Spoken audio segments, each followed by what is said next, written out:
कर काम तू इतना कि जग में तेरा नाम हो जाए, और दुश्मन तेरी चर्चा जब करे तो दोस्तों में बदनाम हो जाए।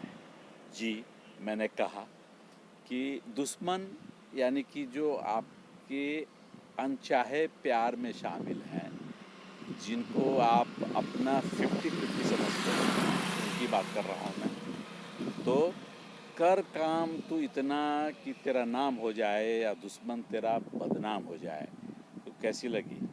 अच्छा है? सामने देखिए खेत खलियान देश की धरती है, और मैं जो बातें कर रहा हूँ सिर्फ आपके एक इंटरटेनमेंट के लिए, क्योंकि बातें हर तरह की होती है। हमेशा जो है किताब देख कर के, हिंदी का व्याकरण पढ़ कर के, या फिर कोई शास्त्र या ग्रंथ पढ़ के बातें नहीं होती हैं। बातें आम भी होती है, आम बातें ऐसे ही होती है दोस्तों में, ऐसी ही बातें होती है।